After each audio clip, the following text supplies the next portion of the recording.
Welcome back to Too Much Future, the show where we play through Fallout and talk about it.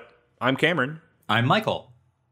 Today we're talking about Fallout 3, some more, and we're talking about some old side quests.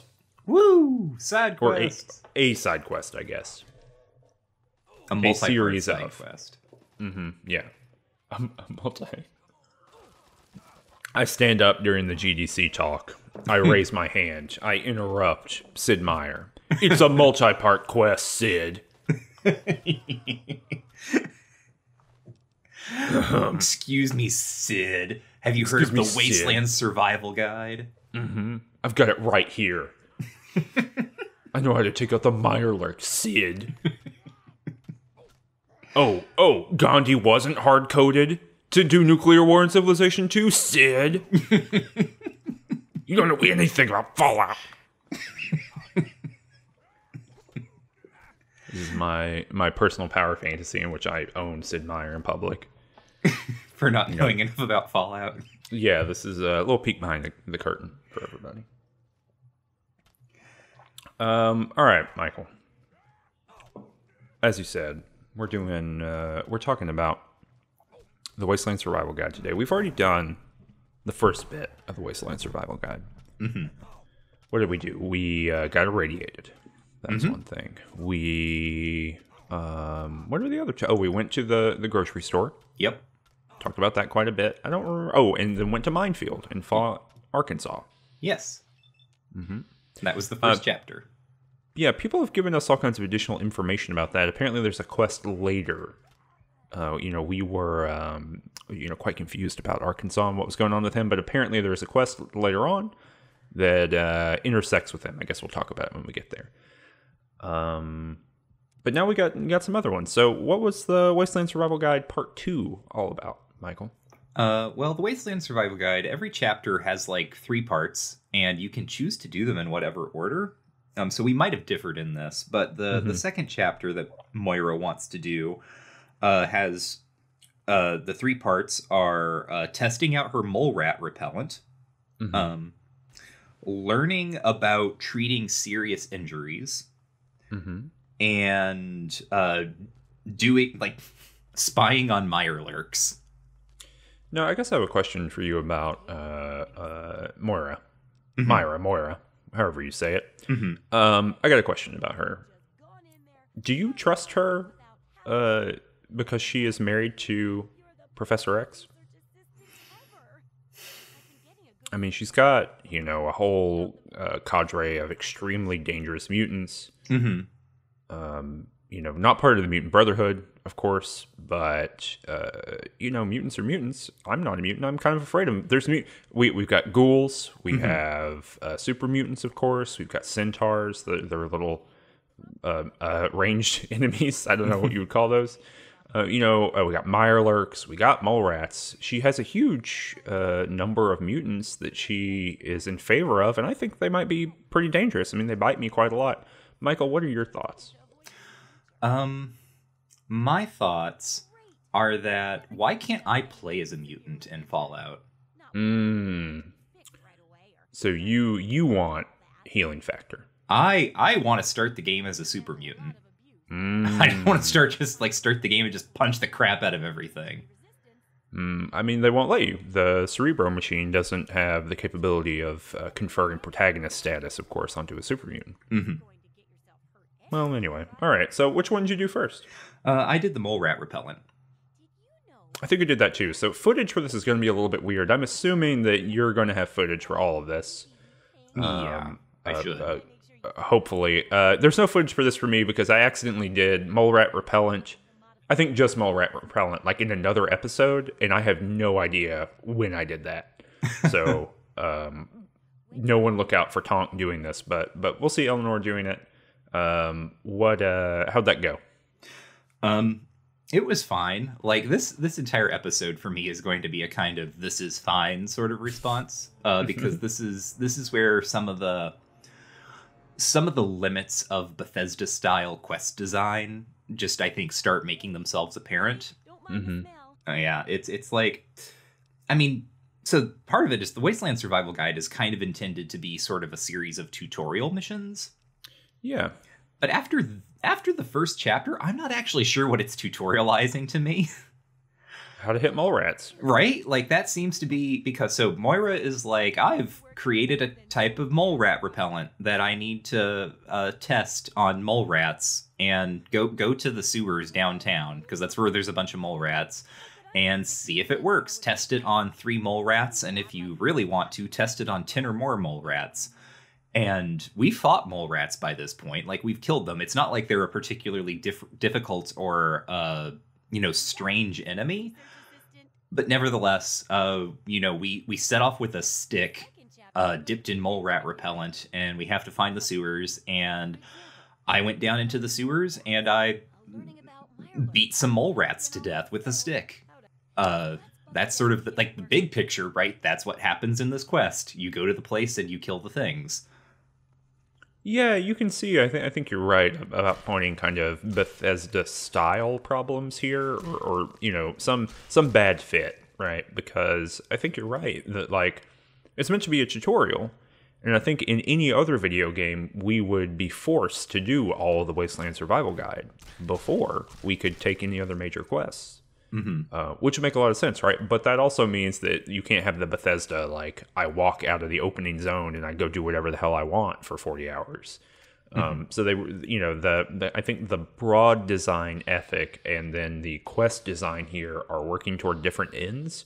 Because I actually think this would be really helpful if you were forced to do these before you did anything else, because it would give you a bunch of fast travel locations, you'd have a bunch of items, you would have quite a bit of money, right? Like, it would be at the end of these 9 quests, if you do these first in this game, you're set up pretty well in a general sense. That's true. You've been introduced to a bunch of different weapon types, in the sense that you've gone to a bunch of different places where you can have an assault rifle if you wanted, or you can have a sledgehammer or whatever.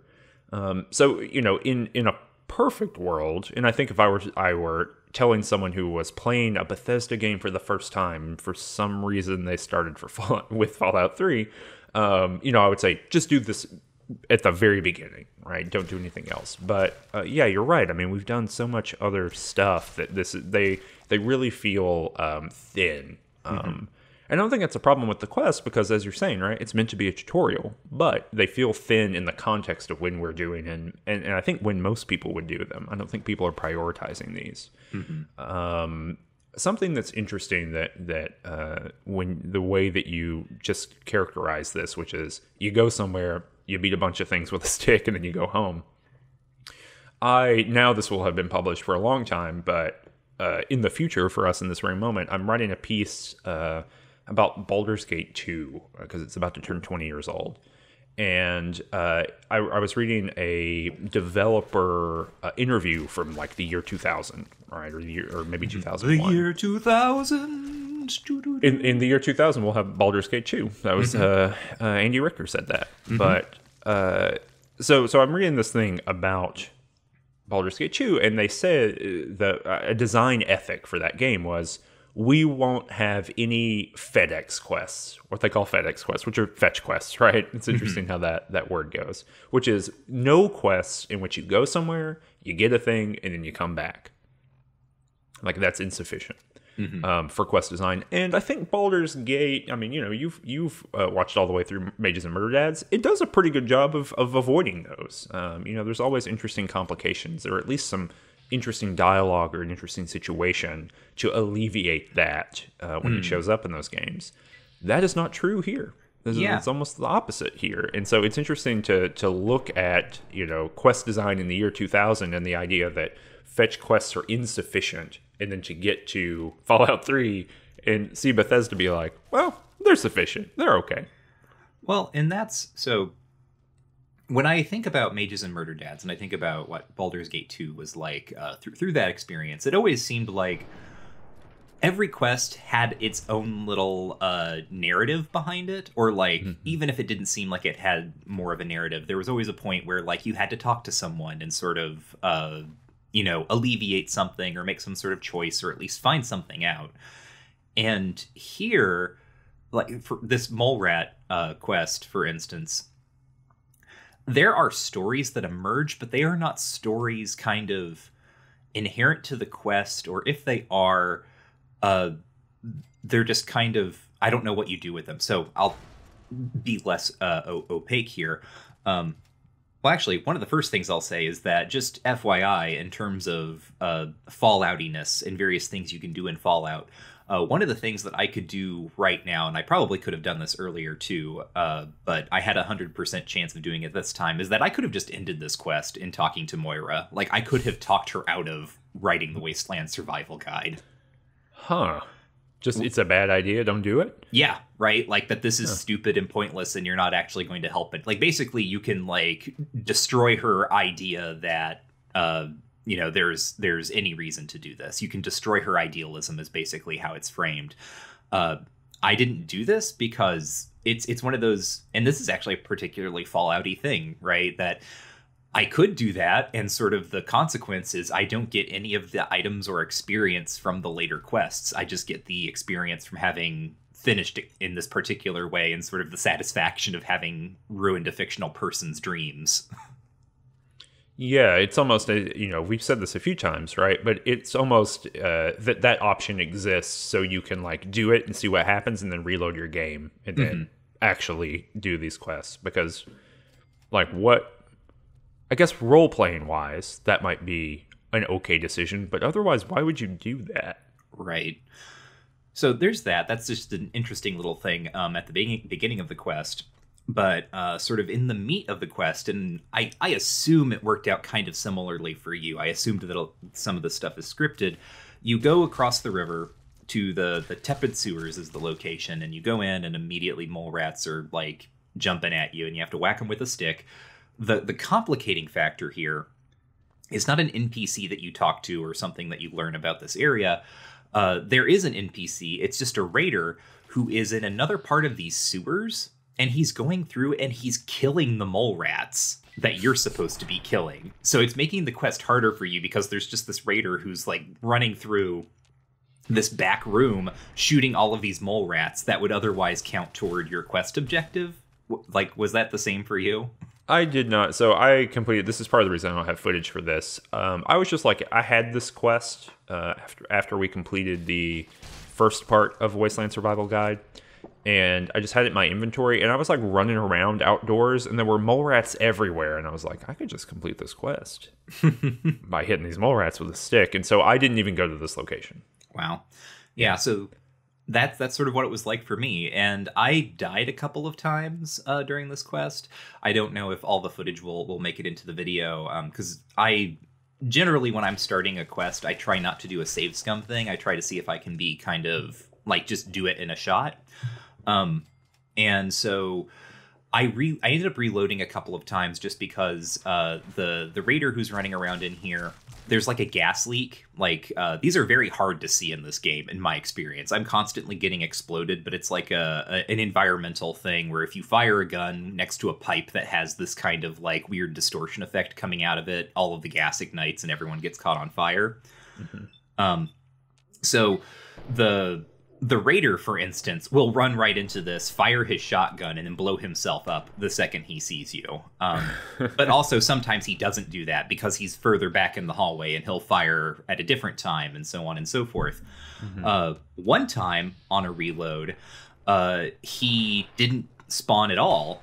And I found him. He had been stuck in a wall, and his, like, limbs were sticking out. That was really weird.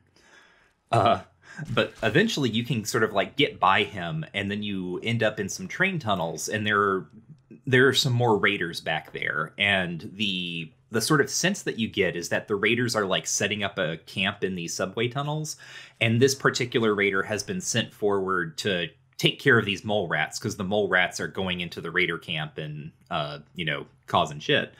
The other thing that happens is, like, the first raider you see after this guy, when you get out into the tunnels, there's a bunch of frag mines which you can pick up, but then there's kind of a bank of sandbags, and there's a raider behind that, and he has a name, and his name is Rock Salt. And you can kill him, and when you search his corpse, you get a thing called Rock Salt's Key, which just means that when you get into the raider camp, you can open up all of their little packages and get all the goodies therein. And that's kind of it, right? It's just and that's what I mean when I say that, there is a kind of story to tell about this situation that you've encountered. It's the philosophy of the toilet skeleton applied to a quest design, right? It gives you kind of these pieces where I can tell you the story that is told you, right? These raiders are setting up a camp. They have a leader named Rock Salt. They're having problems with the mole rats, so they're trying to take care of the mole rats. And that's sort of interesting, but also the fact that there is nothing in the world beyond the most basic NPC behavior doesn't quite make it feel real. I guess I have two thoughts about that. The first one is this is some real game design as narrative architecture. So interesting to see that Henry Jenkins idea really kind of coming to fruition here. The other one is that the way I would think about this is that you just gave me a whole lot of studium, but there's no punctum there, right? There's nothing to like, if people aren't familiar with that, these are ideas out of Roland Barthes' Camera Lucida.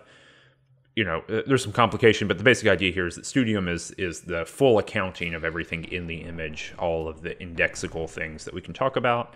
And the punctum is like the thing that matters to you, right? Infinitely personalizable, unpredictable, things like that.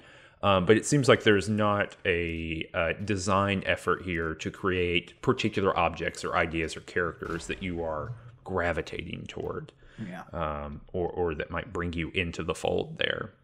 Yeah, which I think is what makes, that kind of narrative thing very flat. Similarly, later in an episode, I found like a raider camp that was just set up kind of in the middle of some buildings. And I think, back when this game came out, when I played it, I would have thought like, oh, cool, interesting. But now when I play that game, I just thought, ooh, I have to walk around this because it will be a huge waste of time to be involved in this in any way. And maybe that's experience-based, But yeah, I also whacked these mole rats. I went back there. How'd you handle the Mirelurks? The Mirelurks this is such a strange quest. So I ran off to explain what Moira wants. She wants to spy on some Mirelurks. She wants to know if they have a social structure, if they're intelligent, and so on and so forth. And so she wants you to drop like a little surveillance device into one of their dens, which is in the Anchorage War Memorial. And of course, Anchorage is one of the in Fallout lore, in the Fallout backstory, the battle for Anchorage is one of the big sort of touch-off points for the conflict that results in nuclear devastation. So in one way, right, this is the game making sure that you are aware that Anchorage is in some way important to this setting. You go off, all right, I go off. I find the Anchorage War Memorial. I don't remember why. I think I was just kind of tired at this point, but there's like a sort of mangy dog on the War Memorial that really wants to fight you, and I didn't feel like fighting this mangy dog. So I just went into the War Memorial. There are Mirelurks in there, surprise. I used a stealth boy and snuck around them, and put the surveillance device in their egg clutch, and then I left. And that was pretty painless, except the one thing that is extremely funny about stealth boys and stealth in this game is that if an enemy detects you while you are in stealth, even though you are invisible, for some reason they can track you. So at one point when I was in the nest, I like stood up too close to one of the Mirelurks or something, or I walked by one and brushed it, and then all of the Mirelurks knew where I was. So the end of this quest was me getting out of the War Memorial, being followed by the Mirelurks, and then also followed by that like stray dog that wants to kill me, and me just like running across the river, getting up onto the bank, the opposite bank, and being followed by these things until I got far enough away that they got distracted and I could fast travel back to Megaton. And that was it. That is a huge part of Fallout 3. Because it's, quote unquote, an open world game, right? Or I guess not quote unquote, it's an open world game. You can end up with these like EverQuest trains of enemies all following you until they de-aggro. I did this very similarly. I want to say, muscle memory for this place. I knew exactly how to. I knew, like, you go through the door. You're on a catwalk. Jump off the catwalk into the water. Egg clutch is there. Do it. Get out of here. Like, I don't know why I remembered this so clearly, but I do remember that the first time I played this game, this quest was extremely annoying to me. I died like a million times. Mirelurks are strong. But this time, put that stealth boy on, ran in, ran out. But yeah, not particularly interesting. Did you find her response at the end interesting? No, not enough that I even remembered it. What did she tell you? Oh, that's interesting. So I was able to say, because as we've talked about, I think in the last side quest episode, Moira always has the dialogue options that you have, are stat based and things like that. And so I use strength and endurance almost every single time for these, and I was able to use endurance and say, yeah, they don't really fight each other. I guess that they're like too tough or something. And she was then like, oh, well then what if they have a hive structure and they breed their leaders? So we could abduct a king and move it and they would all move. Oh. And I was like, that's very interesting. That is not followed up on anywhere in this entire universe, but that is interesting. There are Mirelurk kings later. But wouldn't that be cool if there were a quest where you had to, like, I don't know, use a stun gun or something to abduct a Mirelurk king and then move it somewhere? Wouldn't that be cool?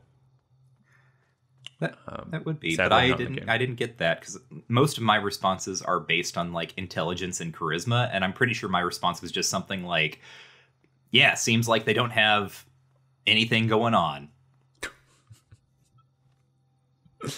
They have a chemical property. All right. Well, then we had to do that, and then we had to intro ourselves. And I just jumped off the catwalk right outside and broke my leg. I went outside, and this is how I discovered that you can't trip frag mines that you sent yourself. So that was a problem. Fortunately, I had some frag grenades and just blew up my legs. Yeah, I just so what's interesting is that full health, if you jump right outside crater side supply, you die on impact. So you got to move a little bit, so you don't fall exactly that far. I think you can, if you put a frag mine down and then you shoot it, I think it'll explode. Oh, okay. So that'll be useful for you in the future. Next time I have to blow myself up. Yeah, because I think you can actually target mines in vats, which is fun. Oh.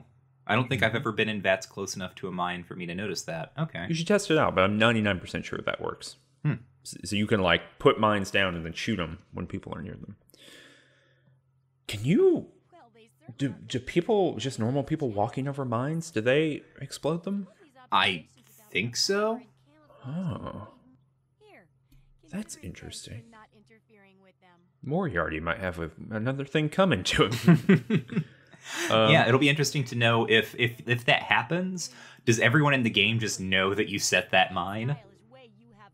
Well, a mine was laid. Not you laid a mine, so who knows? Have you ever? This is a follow up to the last side quest episode, I guess. Mr. Burke. Have you seen him again? He sent me a letter that I don't think I got footage for because it was during one of my little grindy periods. But yeah, no, he sent me a letter saying that he was hard at work setting up our life together and he would send for me soon. What? Oh, right. Do you remember that I convinced him that he was in love with me and that's why he didn't blow up Megaton? No, I totally forgot that. I'm sorry. Yeah. I was like, that's a weird thing for the game to just do. Yeah, no. I seduced him via dialogue options and then he ran off into the wasteland. Well, he's just gone for me, I guess. I don't know. Maybe I'll see him later. But that is the second level of this quest completed. Second phase. What'd you get going on in the third one? And this is, I guess, the hardest set. Three particularly difficult, or at least longer tasks to do. Yeah. So the next three quests are doing some kind of research on old world robots, finding the card catalog in a library and investigating the history of Rivet City. And I started with the robot one.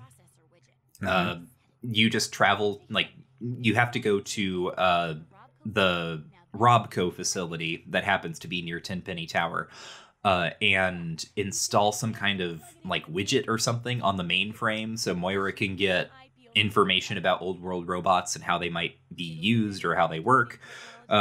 Really, it's not terribly important. What this means in practice is you go to this location and it's a Bethesda dungeon.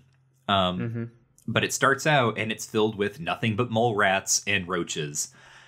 And you go through, and there are also all of these robots standing around. So you know in one of these games, like, eventually, when there are all these robots standing around, eventually they're going to activate and you're going to have to fight them. It's just how it is.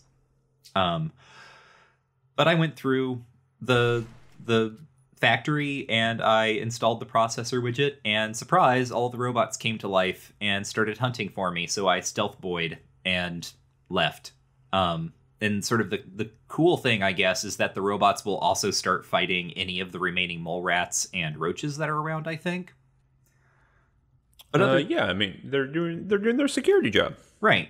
But other than that, this isn't like I didn't notice any like story here, right? I didn't notice as I was like hacking terminals or whatever that, you know, there was a story about the employees of this Robco facility and what things were like for them in the run up to the war. It was just what it was. So again, kind of, I think, I'm not sure what this is supposed to tutorialize, other than I think perhaps introducing you to robots and how robot enemies work, which are still kind of the enemies that I think Eleanor has the most trouble with. I can kill organic enemies pretty easily now, but I still have some issues with robots. So yeah, that's why I stealth boyed and just slipped out into the night. Yeah, robots are interesting because you can, destroy their head, and that frenzies them. And that's useful if there are other enemies around. But if there are not other enemies around, it does not change the encounter in any way. And that's also from Fallout 2, right? I mean, you could frenzy robots there as well. Yeah, not particularly interesting. You can, with a good science skill, you can hack the facility, but I don't know what that does. I assume you could probably de-aggro all the robots, but yeah, I didn't have a high enough science to do that either. Yeah, that's something that's interesting about the Bethesda game, right? Is that a huge amount of information about locations is locked behind terminals. And if you do not have a high enough science skill, you just can't access information about the world. Yeah, and I think it's funny to me that is the case, because I know that this is one of the things that, like, sort of old school Fallout fans complain about, that the new Fallout games are too accessible, that you can do everything. But here, that's really not the case. And I was thinking about that as I was playing, because I ran into I ran into some terminals that I couldn't hack. I ran into some safes that I couldn't lockpick. Because I didn't have a high enough skill, and there's just no way around that, right? I just could not access those terminals or whatever was in those safes, and it was just kind of like, well, call it a day, right? That's as far as you can get in this regard. You cannot access this particular aspect of the game unless you have different skills. Yeah, and I guess I think that probably that complaint / criticism, whatever you want to call it. I think that probably has to do with weaponry more than everything, because, actually, in playing this game, occasionally I have to be like, oh yeah, I can just equip a laser gun and shoot things with it. Like, I'm not bound, like, honor bound to hitting things with a hammer all the time, and, like, things like turrets in the ceiling, right? I just can't deal with if not with a gun. So, and I think that's where that comes from, but that only strengthens what you're saying, right? Which is that by focusing on that, which was not possible in Fallout 1 and 2, right? If you were specialized in something and you try to use something else, you're wasting your time and your ammo. Right. God help you if you specialize in energy weapons in Fallout 1 or 2. Hope you don't like shooting a gun until the final third of the game. Tonks or Tungsten's specialization of energy weapons in Fallout 2. Really feeling that. But yeah, so I think that's really where it comes from, and they're missing, I think, that huge chunk of the other part of the game, which is like you just can't learn anything about this world unless you have the right skill, or you just can't access huge chunks of it. So anyway, I thought that quest was fine. I wasn't mad about it, but it was interesting doing this after we did the Vault Tech headquarters, because this is like a mini Vault Tech headquarters. As far as kind of construction and things like that. Also, I am already feeling the repetition of indoor areas. Not a lot of variety there, especially in the dungeon design of go through a level. Oh, at the end of the level, there's a stairway up. Go backward through the level. There's holes in the floor. Like, that to me is no good. But did that. And then, did you do Rivet City, or did you do Arlington Library next? Next, I did Arlington, since Rivet City is kind of the segue into the next series of things we did. Yeah, that was my thought as well. How'd you get there? It actually took me quite a while to get there. Arlington, really? I didn't have a fast travel point near it. Gosh, I had to walk all the way around that part of the city. I had a fast travel point. I didn't have Arlington as a fast travel point, but I had something fairly close that I just had to do a little bit of walking, and I don't even remember what that is. It'll probably maybe be in the footage. But I fast traveled to a place nearby, and I start walking toward Arlington. And this is an interesting route, whatever route it was I took, because it takes you through either one big raider camp or two very proximate raider camps. And the camps themselves have nothing going on, right? It's exactly what you would expect. It's just kind of a location. There are some beds, and obviously these people we're supposed to understand that these people are living here. But you travel through those, and then you end up outside of the library. Wait, hold on. No, do I have this all wrong? No, I think I might have just started describing a different quest. No, I had to walk around or two. Oh, actually, am I getting it wrong? Oh, no, I'm also getting it wrong. I am thinking about stealing Independence. Oh, okay. Yeah. I think that might be what you're thinking about, too. I am completely wrong, too. Yeah, Arlington is just, I had to walk through the Super Mutant camp across the National Mall. Yes, that's right. Okay.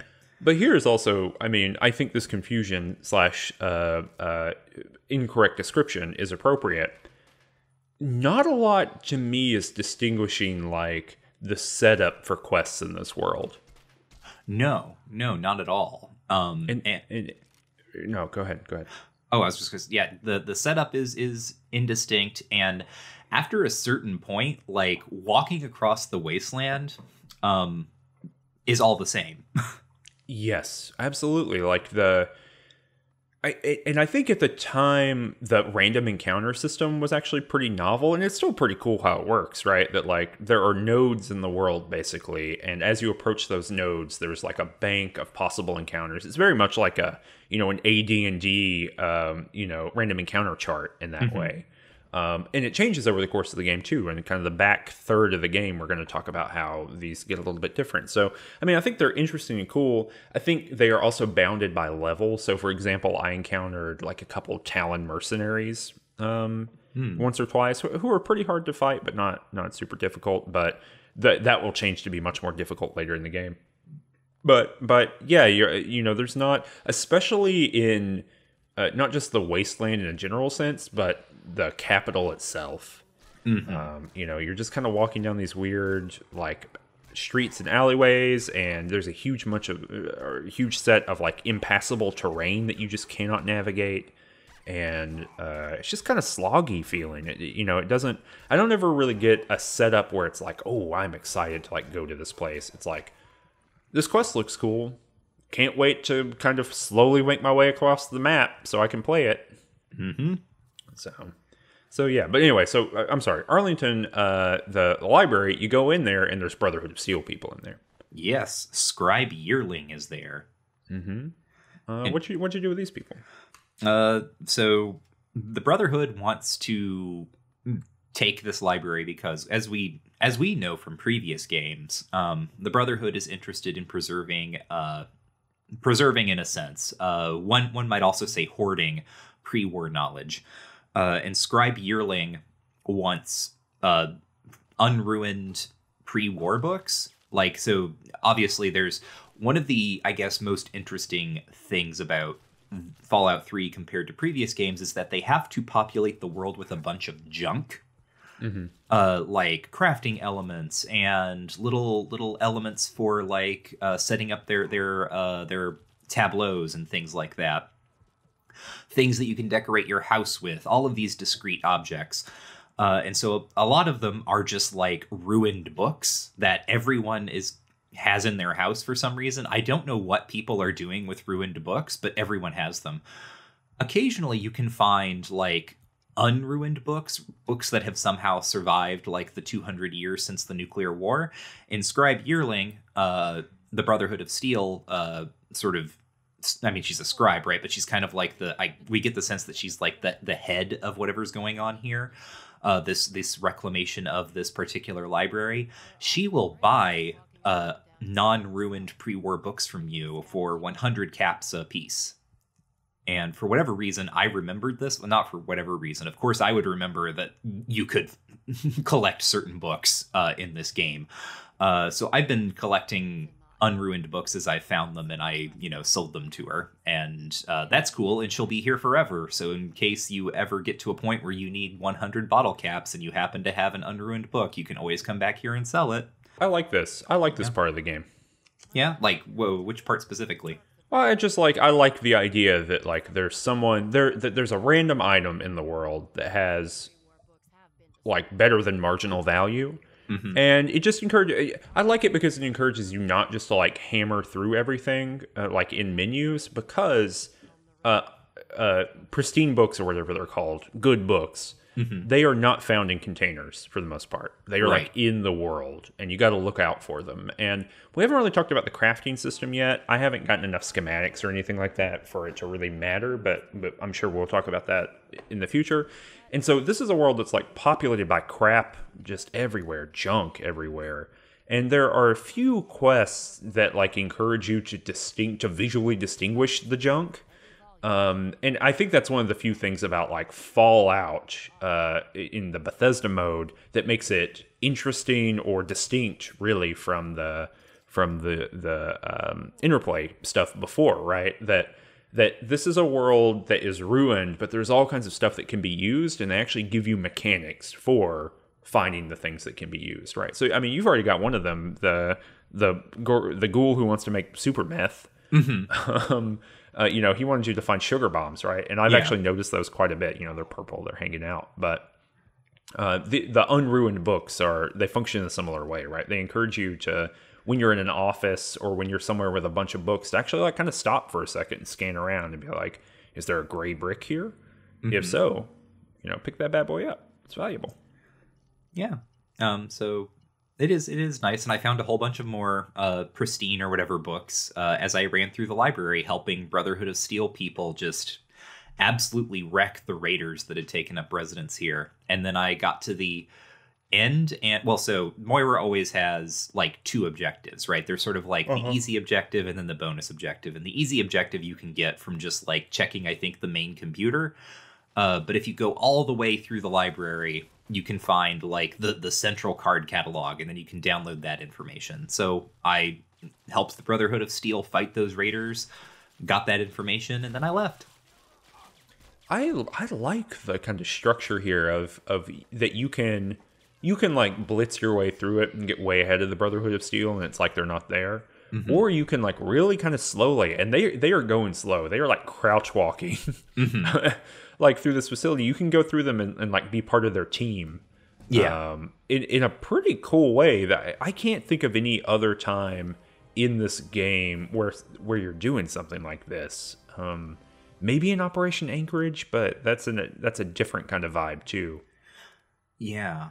I think you could probably do something similar if you run into, there are like those wandering Brotherhood of Steel or like Brotherhood of Steel Outcast or whatever groups that go through the streets. I think you could probably like mimic something similar with them. But I agree. I did kind of the same thing where I I just followed along with the Brotherhood of Steel. I'm like, okay, if these guys are going to be here and if they're going to shoot things for me, then I'm just going to hang out and then at opportune moments pull up VATS so I can get headshots and get experience at the end. Mm-hmm. Yeah, it's good. And then we go back to Moira, and I was like, here's all this info. Great work. And then I went to Rivet City. We have to figure out the history of Rivet City. Mm-hmm. How did you do this? So the going to Rivet City actually has its own interesting things that you run into because, in my case at least, I passed the Brotherhood of Steel Citadel. Oh, I don't think I did that. It didn't come up on my map. Like, it's not marked on my map, but I realized that's what it was because I was, walking in the direction of Rivet City, and then I noticed there was this big firefight going on between, I think, some, like, raiders and some people, like, up on top of a building, and I was trying to figure out what was going on, and it turns out, like, I was like, oh, that's the Brotherhood of Steel. Like, that's where they hang out, because it was Brotherhood of Steel guys up in their power armor, up on kind of like catwalks, like firing their lasers down at some raiders or something, and it's this massive wall, right, encircling this entire area. So I was like, oh, okay, that's where that is. That's cool.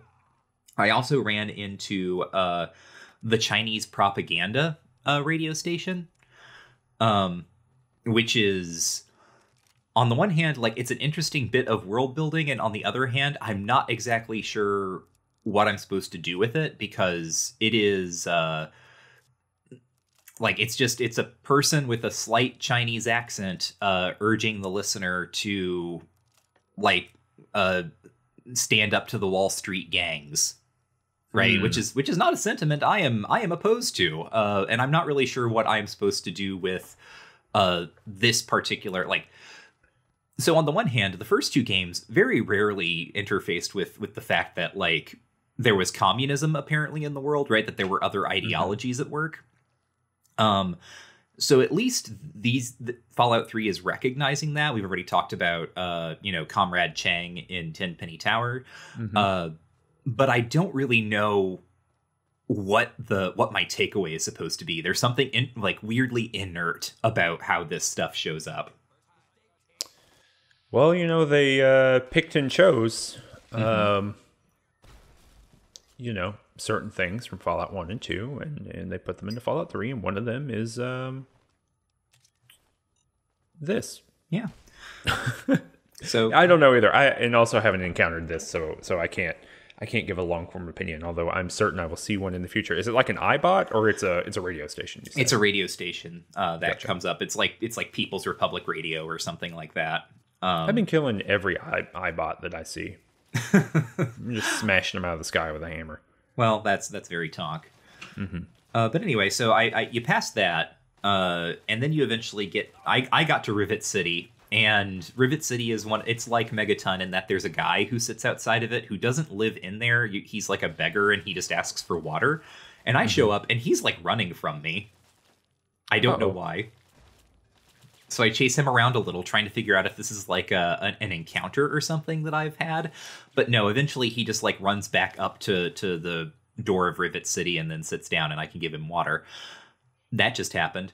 But Rivet City it's a city on an aircraft carrier. It's out in the river. It's really cool. Yeah. Like, conceptually. Yeah, what happens to me, I had some, I want to say barterers, but that's not correct. Traders? There we go. Who are hanging out there. And so if you, especially with these, like, characters who are outside of the city, of any city, this happens outside Megaton too. If something has aggroed you and you get near them, then they think they're in combat. And so, like, I wanted to go trade with the guy. I was like, oh yeah, heck yeah, it's a dude. And I knew that there were super mutants running after me. And I was like, oh, I think I'm far enough ahead that I could just talk to him. And as soon as I got close, like, that Brahmin just booked it, and like everyone was gone. So I think probably you were aggroed. But yeah, the idea, I think that conceptually, there's not a huge number of, like, very cool ideas in Fallout 3. Just like big, eternal, rad Fallout ideas, right? I don't think there are very many, but I think this is one of them. I love the idea of Rivet City and like the way it worked, and the aircraft carrier up on the up in the river, and it's kind of beached there. Also, do you think this is the aircraft carrier from the end of Fallout 2? I mean, yes and no, right? Like, the thing that I think is interesting between those two, because I thought the same thing. Not that I was like, this is the exact same sort of ship, right? Because in Fallout 2, it was like an oil tanker or something. But it's an interesting illustration of where the world building imagination of these games can kind of diverge. Because in Fallout 2, the oil tanker, which is docked off of San Francisco, is filled up with, on the lower levels, mutants, and then sort of on the upper levels, a bunch of crust punks and like escaped artists and scientists from the Enclave and things like that.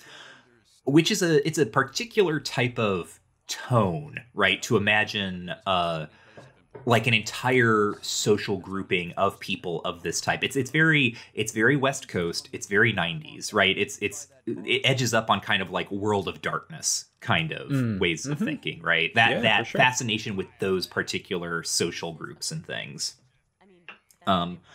Rivet City is just another city filled with everyday people who make the city like, and they've cleared out the mutants for the most part, and they just live here now, and they're sort of like safe because the ship was, you find this out in, I think, doing your research here, you find out that it was dry docked before the war, and so the ship is kind of far enough away from the actual shore that people just can't get on it whenever they want, right? It can't be easily invaded, and so folks have taken up residence there, and they've made an entire little social group.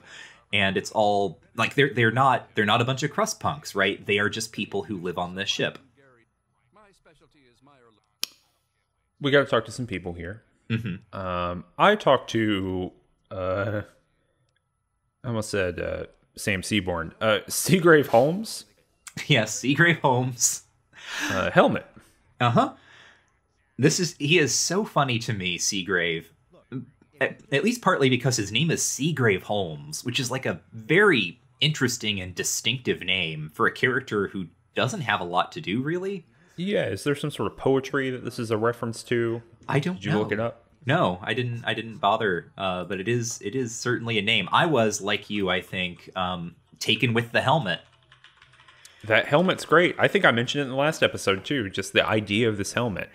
Well, and what was interesting about, like, what makes it so funny that Seagrave Holmes is wearing this, right, is because the last character we saw wearing one of these was a ghoul, and his name was like Michael McMaster or something, Michael Masters. And like ghouls are basically people, but also I can see that when you are functionally immortal, your attitude toward your everyday clothing probably changes a little. And so you might like just be like, yeah, I'm just going to wear a helicopter pilot's helmet for the next 50 years. Like, I'm just going to do that. But Seagrave Holmes is a guy who lives in a basically normal for this world settlement, and he wakes up every morning, I guess we're to understand, right? He wakes up every morning and he chooses to wear the helicopter pilot's helmet. And it's just very funny. Yeah, it's wild. I'll never get over this helmet in a general sense. It I don't know. It doesn't look quite right as a helmet. Like, there's something wrong with it. Like aesthetically. It's too big. It's too round. There's no way it can like conform to a human head because it's so round. I don't know. I like it. I like it a lot. Yeah. I talked to Seagrave Holmes and I was like, hey, dude, who founded Rivet City? And he was like, I don't know. You can like ask these other people, I guess. Boo. And so I took that and I went back to Moira and I said, I don't know, someone did it. I don't know. He kind of said that maybe some people from the upper deck made it. And she said, are you sure? And I went, yeah, whatever. And so that's what was written into. That's as far as I got in this quest. I had like zero interest in like doing this I don't know, run around quests. So, I'm assuming that you found out more information than that. Yeah, I did. I ran into so very briefly, I ran into a woman named May. I think her name is May Wong. And she is very suspicious or scared because she tells you she used to be enslaved and she escaped. And she has recognized a slaver and slave hunter on Rivet City, a guy named Sister. And she is very, she doesn't want, she suspects that he is like hunting for her. And she doesn't want that to be happen. She doesn't want to be, taken back into slavery. And so you have the option of giving her 25 caps in order to buy a gun. And I did that. That's as much as you can do. The end. What is this some sort of twisted sister, you would say, or? No, I actually met him, and he's just a guy named Sister, and you can talk to him, and he's super pissy with you. And he can be like, my name is Sister. Don't ask. Some sort of pisted sister. Then. Yeah, that's a much better cognomen. But then who else did I talk to here? So I went to the market, and I talked to a guy named Bannon, who runs one of the shops there. And you can ask him about the history of Rivet City, and he basically tells you he founded Rivet City. He built this city on being a trader, essentially, is what he claims, right? That the city, and not rock and roll. Yeah, no, not rock and roll, but just good old-fashioned individualistic capitalism. He rolls into Rivet City, according to him, and he starts selling things and buying things, and then the marketplace grows around him, and that's where Rivet City comes from. And you can tell him, like, surely, like, some people had to have been here before you were, and he's like, yeah, but they weren't really important. Like, there were other people here, but, this place wasn't Rivet City until I was here. So you can go back to Moira and tell her basically his version of history, but you also have the sort of additional goal, as you always do in these quests, to find out more. And so I wandered around. I found the church that was in Rivet City, found out that there was a girl who has a crush on someone who is going to be the new priest, named the priest, the acolyte. His name is Diego.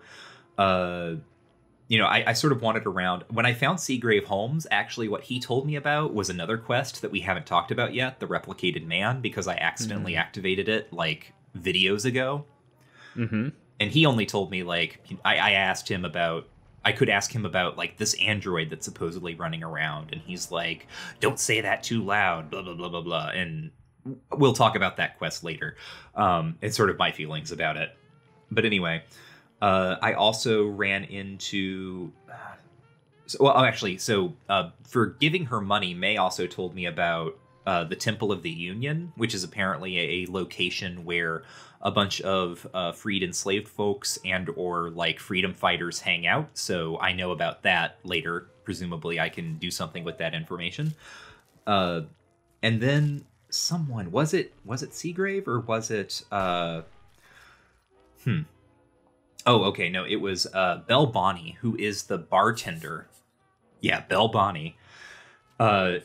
She is the bartender, and she's very mean to you, but I could ask her about Rivet City's history, and she told me, if you want to know some like old stuff, go talk to Pinkerton, who is this guy who lives in the broken off bow of the ship, which is a detail I don't think we've mentioned yet, which is that this ship is not whole. It has broken in half. The aircraft carrier, like, there's sort of the front half where everyone lives, and then there's kind of like a back half. And the thing about the back half of this ship is that it doesn't look like a place you should be able to go. It looks just... Did you... I mean, it doesn't sound like you looked at it at all or did anything here. Did you? Well, it has a door on it, and I assumed... But I did try to jump into it from the top of the ship at one point and realized, yeah, like, this is not modeled in such a way that would suggest to me that I can enter into it. Yeah, it's really weird and confusing. So, like, you go out and you just see this thing that looks almost as if... like. It's one of those things where if you've played video games enough, you get kind of this almost intuitive sense for like when a game is showing you something that it doesn't want you to interact with. And it feels like that, right? It feels like you're looking at something that is intended to like be a runway into a skybox or something. So I had to like look up how in the hell you're supposed to get into this thing, because you just stand there and it's like this massive canyon. It turns out at the very, very bottom, if you jump down into the river, there is a door underwater that you can follow up into the broken off half of the ship, and it's flooded, so you're getting irradiated this entire time. And you know, how surprising, there's some mirelurks in here, and so you are being irradiated, drowning, and having to fight mirelurks all at once. It is a huge mess, because again, it is very, very easy to drown here, because there are very few spots where you can like stand and pull out your gun. So the mirelurks will like swim after you. Whatever. Like, this is just all to say, I did not have a good time in this particular area. But eventually I got my way through. I killed the mirelurks. And then there's a whole bunch of like booby traps and stuff. And you work your way through there, and you end up in like the lab for this guy named Pinkerton. And you can talk to him, and he tells you like, yeah, no, I used to be one of the scientists in Rivet City. Like you get the fuller history of Rivet City from him. So it turns out he explains that he was part of the Naval Research Institute, or the remains of the Naval Research Institute. And he was part of a group that went out sort of scouting the wasteland, looking for places where they could build additional bases and have kind of like science labs. And as we've already said, the aircraft carrier was great because it's secure.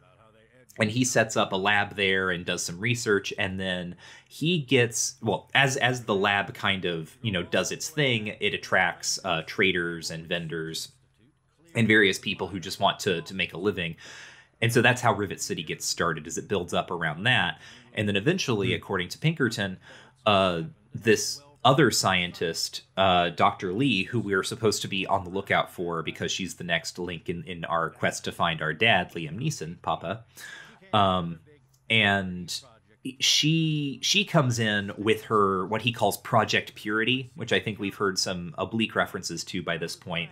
And according to Pinkerton, she dominates kind of the ship's social attention or something somehow, and he basically gets forced out of his lead researcher position because everyone would much rather work on Project Purity than whatever it was he was doing. And so he lives in the abandoned half of the ship, being very, very bitter. And that's the true history of Rivet City. Yeah, and then I went back and I told Moira that, and I finished. Yeah, and no reward at the end of this, really. Nope, not really. Nothing substantial. You do get a copy of the guide, which is fun. Mm-hmm. And then I did like, at the end, I could say, I suppose you need me to help you distribute it. And she says, no, of course not. I can do that. Why would I need help? Yeah. And I was like, oh, that's funny.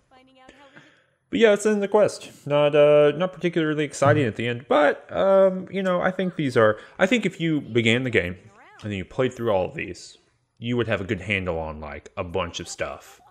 Mm-hmm. It would be a good tutorial. Unfortunately, you have probably done everything in this by the time that you actually do these quests. So, who can know? Yeah. Michael, where can people find you on the internet? You can find me on Twitter at WarrenIsDead. You can go to twitter.com/rangetouch to see everything we are up to. In next episode, we are going to be talking about Rivet City. So Michael gave you a little bit of information there. We're going to be talking about the Replicated Man and Stealing Independence. We've mentioned both of those in this episode. Get ready for that. You can go to patreon.com/rangetouch in order to support us for $3 a month. If you listen to this on the, the YouTube, and you'd rather have a podcast, you can get access to a podcast feed by supporting us at $3 a month. At $5 a month, you can get access to bonus episodes of our Just King Things podcast, where we do something very similar to this show, but for the novels of Stephen King. And you can also hear the monthly podcast we do with Danny, where we just talk about stuff. Anything that I'm forgetting? I think that's it. You can also listen to Just King Things, which is us talking about Stephen King novels by just checking that out. All this information is down in the description below. Go to rangetouch.com for more stuff, including t-shirts And we will, I guess, see you on the next one. Until next time, war never changes, but Fallout sure does. Everything changed when the bombs fell, except for